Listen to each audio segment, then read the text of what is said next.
శ్రీ పొట్టి శ్రీరాములు నెల్లూరు జిల్లా కోడూరు బీచ్లో జరుగుతున్న మత్స్యకారుల సమావేశంలో తెదేపా అధినేత చంద్రబాబు నాయుడు మాట్లాడుతున్నారు. ఇప్పుడు ఆ కార్యక్రమాన్ని ప్రత్యక్షంగా చూద్దాం. చాలా కార్యక్రమాలు చేయాలనుకుంటున్నాను. ఆ రోజు మీరు ఆలోచిస్తే ఈ రాష్ట్రంలో ఒక మంచి పరిపాలన ద్వారా అభివృద్ధి కార్యక్రమాలు చేసింది తెలుగుదేశం పార్టీ, సంస్కరణ చేసింది తెలుగుదేశం పార్టీ. ఈ రోజు ఆదాయం పెరిగింది. మనం చేపట్టిన కార్యక్రమాల వల్ల ఈ కాంగ్రెస్ పార్టీకి ప్రభుత్వాల ఆదాయం పెరిగితే అది మీకు రానియకుండా అడ్డం పడుతున్నారు.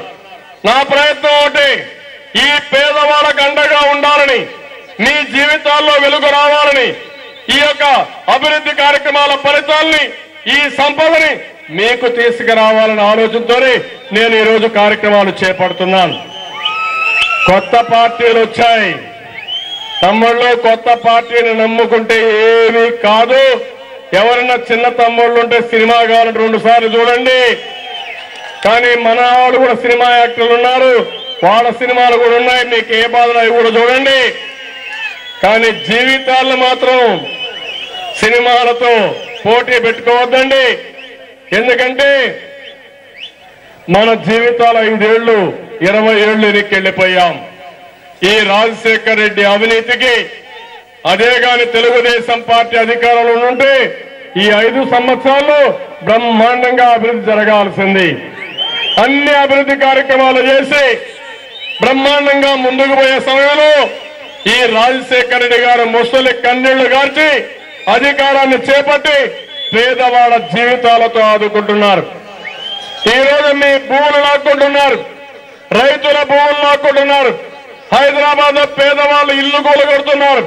ఎవరన్నా ఏమైనా అడిగితే వాళ్ళ పైన దాడులు చేస్తున్నారు. ఈ రోజు మీ ప్రాణాలకు రక్షణ లేదు, మీ ఇళ్లకు రక్షణ లేదు, ఆడపడుతుల శీలానికి రక్షణ లేదు, రైతుల భూములకు రక్షణ లేదు, ఎక్కడ లాండ్ ఉండే పరిస్థితి లేదు. ఈ రోజు రాజ్యాంగ వ్యవస్థల్ని పూర్తిగా నిర్వీర్యం చేశారు.